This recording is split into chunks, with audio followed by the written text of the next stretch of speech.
Hey guys, welcome back to the farm. My name's Jen if you haven't been here before. Today I wanted to talk beans. I have several different parts of this because I've been harvesting green beans. I've frozen some already. I did blanch them. Long story, we'll get to those later.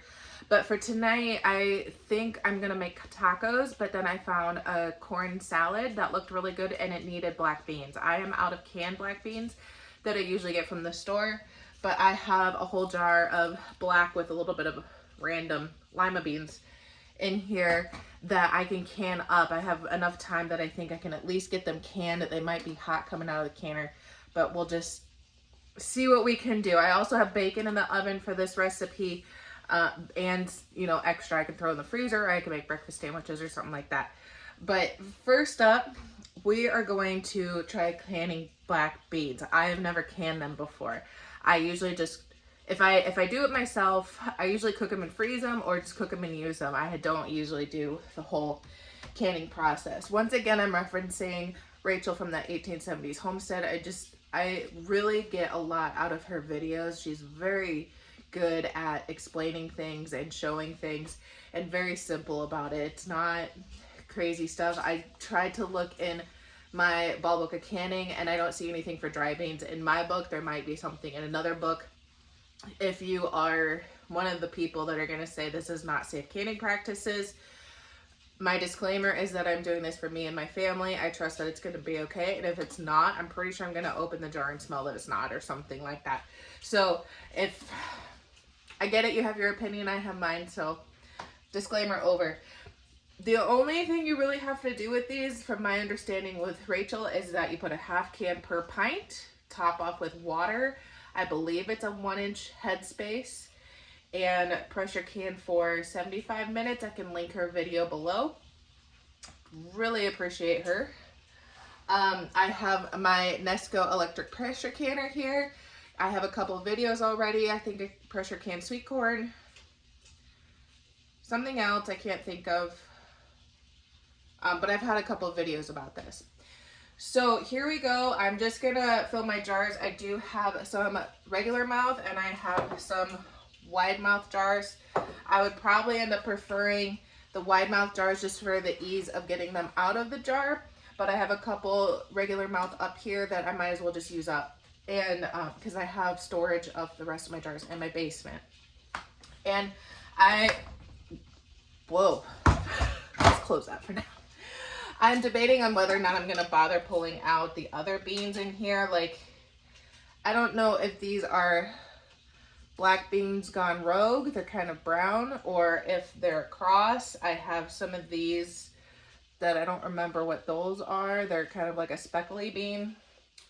But either way, I'm pretty sure that they will taste just fine in our corn salad. So I'm just going to pack these, top them off with water, put them in the pressure canner. If you missed my corn video, I lost my pressure canning book for instructions. I have yet to find it.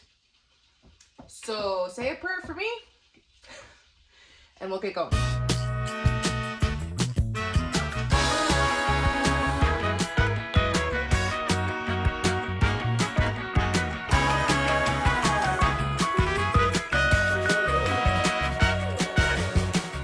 Okay, let's talk dry beans for a second. Those black beans I did grow a couple years ago from, I think I saved seed from those too. So and I planted some this spring out in our garden. I think they are finally somewhat taking off. I don't think it's gonna produce a lot, but it's something.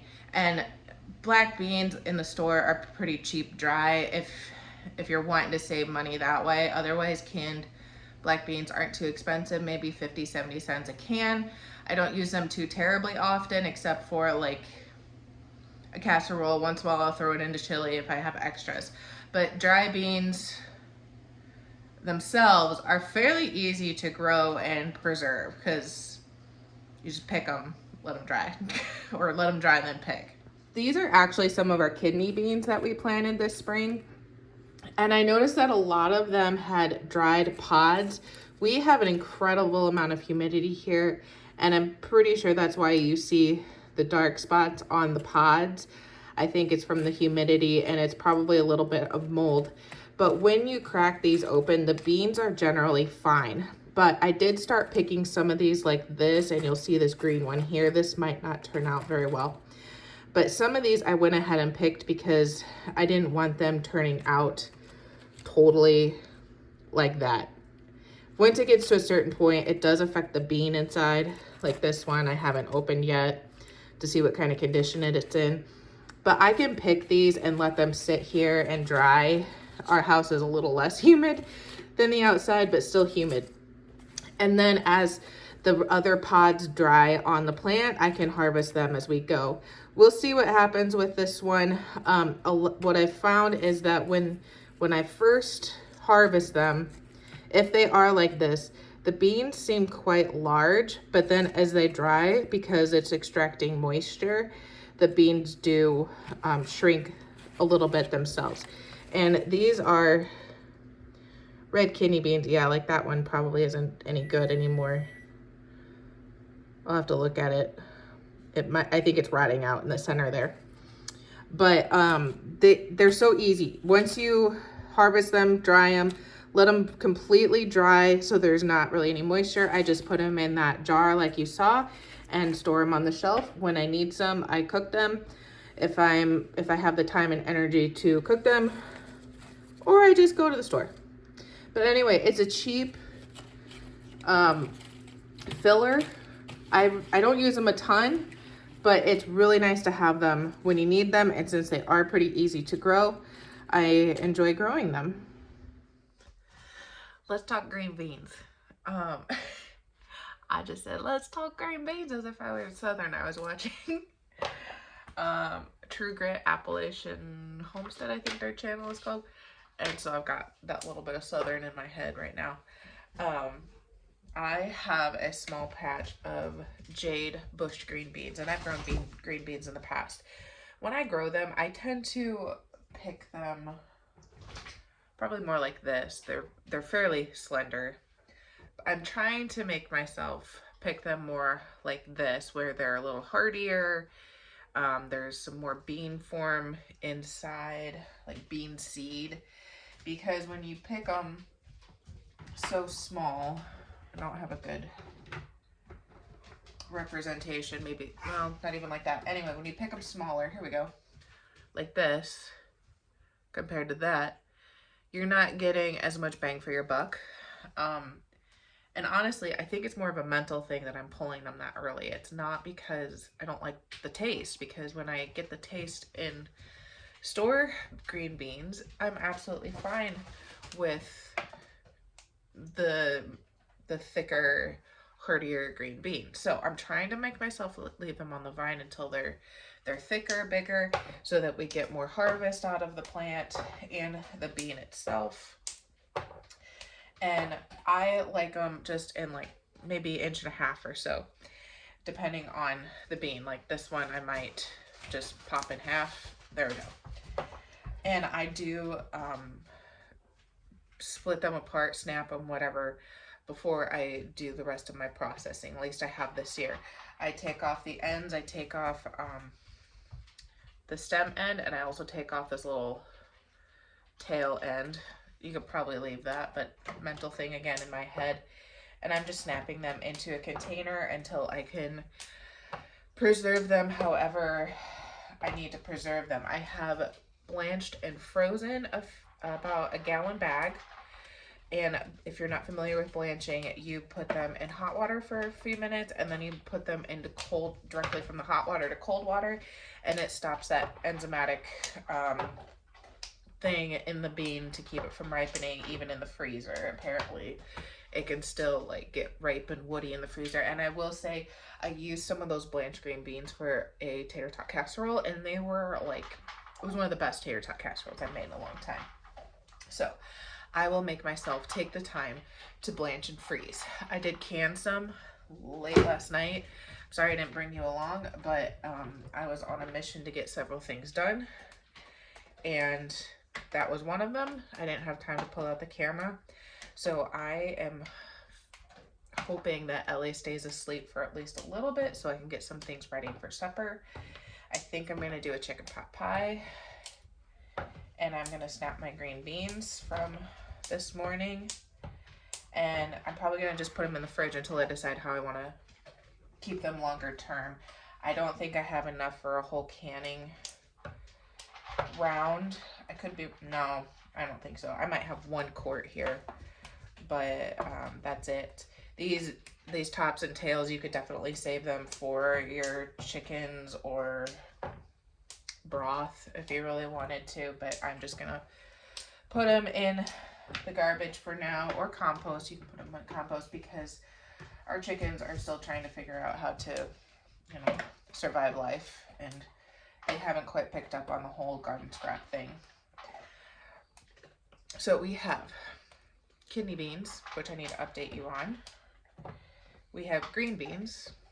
I also have black beans and I think they're called Rio zapes. It's a brown dry bean that you can make for refried beans. And if you caught our garden tour where I was talking about them, I don't really make refried beans, but I've never really grown the bean to make refried beans. And for some reason, beans are just one of those things that I like to grow, even if we don't really use that many. However, they're a great source of, at least the dry ones. I haven't looked at the nutritional content of green ones, but dry beans are a good source of protein, a good filler food if you need to stretch, you know, your meat protein farther. Great fiber, which I joke about, but really it's kind of an important thing that people don't really talk about, is the fiber in your life. It's important to eat well and eliminate well. I think I got that one from my chiropractor, actually. That's kind of funny. So one thing I've noticed with our green beans is the first beans of the season are pretty disease and pest free, and as we get farther into the season, I usually have more signs of blemishes on my beans. For some reason, these look pretty good. The last round weren't quite as good, but they say when you're canning, make sure there aren't any blemishes in your beans. So if you are doing both freezing and canning, keep that in mind. Your early stuff, you might want to consider canning before doing your blanching beans, but everybody preserves their produce in different ways. This is just how I'm doing it this year, because I know, well, that one's bad. I know I've frozen green beans in the past. I know it works for us, except for they did kind of go bad on us in the freezer one year. It was just, I didn't blanch them, and I'm pretty sure that's why. But freezer space is limited when you get a hog or a beef in the freezer. So, and the other thing is remembering to thaw it out when you need it for something. And I don't always do that. Sometimes in the morning I have no idea what to cook for dinner, and it takes all day to thaw that stuff out. I do not have luck putting it in the fridge. It'll take, 3 days in the fridge. I don't have time for that. I don't have fridge space for that. So I'm sure that's a proper, food. I know that is a food safety reason, but we won't tell anybody. We won't let the food police come to my house. And I am trying to teach myself to can more so that we can put it on the pantry shelf instead of the freezer shelf. And we'll see how it goes. Like I said, I canned some last night. We'll see if we like them that way. I can always use them for casseroles.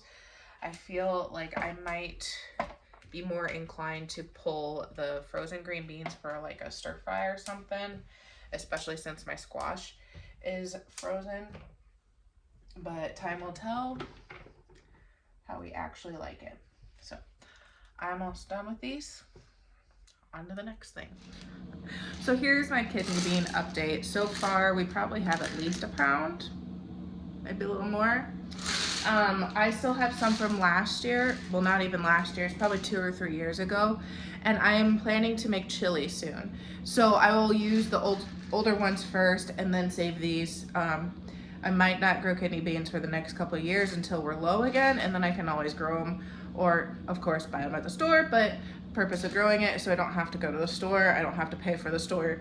This is free food because I saved the seeds and grew it. It just took some garden space and time. So I probably have at least a pound, if not close to 2 pounds of kidney beans. The black beans aren't doing as well, and then Ellie started playing with them, and so they're kind of sacrificial at this point. But we have enough of those to get by for now anyway. Okay, we're down in my basement again. This is, if you missed our pantry video, this is where I started cleaning up for our canned pantry. This is some salsa I actually made, but I came down to show you that I did can some green beans. I canned quarts and pints. Let's see if I can get a hold of a quart.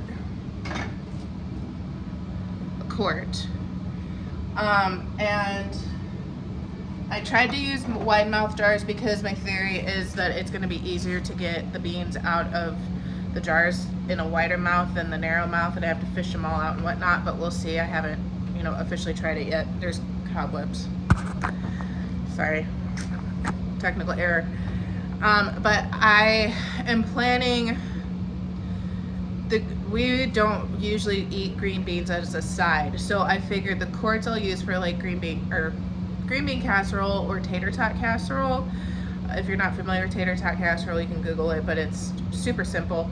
And I might need a pint to top off for enough green beans for that. And then the pints I would crack open for like putting in a stir fry or a chicken pot pie when I make something like that. I'm just gonna have to play with them to see if those are the sizes we want. And I have 1, 2, 3, 4, 5, 6, I think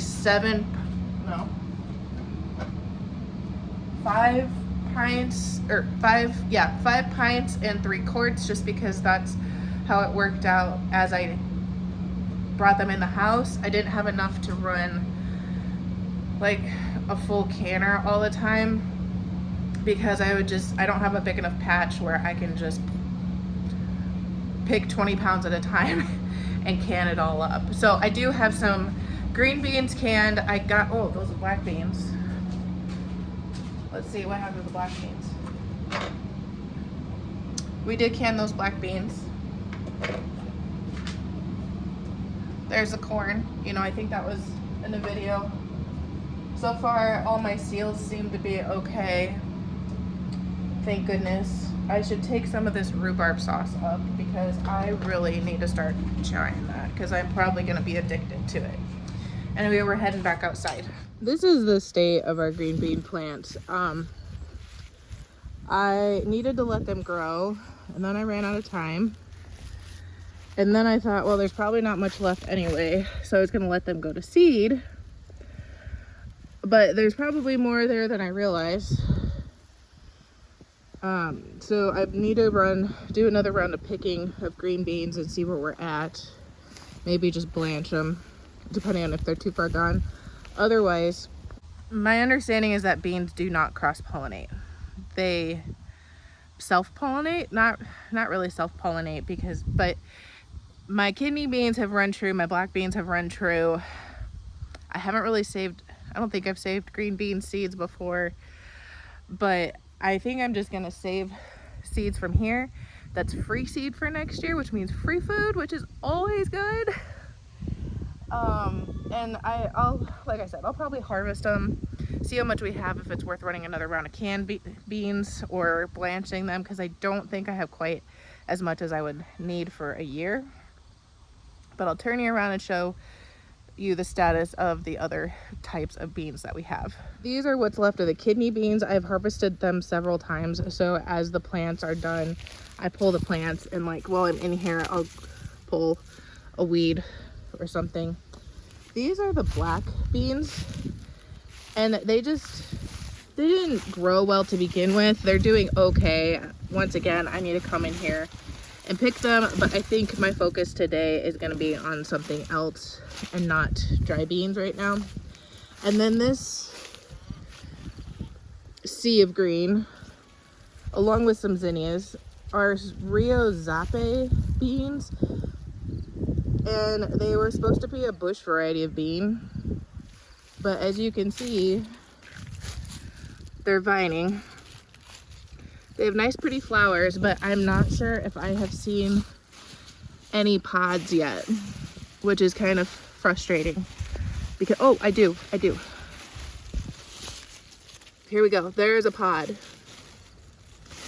And eventually it will die back like the black beans and kidney beans, and we will have some kind of brown bean.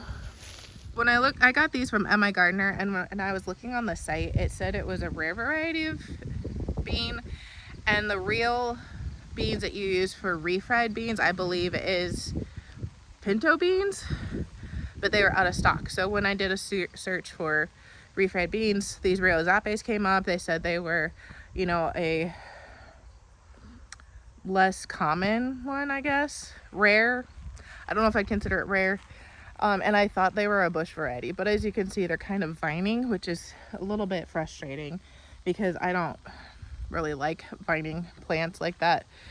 But hopefully our growing season is long enough that they will produce enough beans to dry and harvest. But right now we are in September, and we will probably get a frost before the end of the month, if not within a couple weeks. So I honestly don't have much hope for them, even though I'm disappointed. It's a learning curve, I guess. So we have kidney beans and black beans we're still working on, and green beans. And I think that's it for the beans for now. Anyway, guys, I hope you enjoyed today. If you're not familiar with the little nursery rhyme, I guess that's what it is, I'll leave you with this.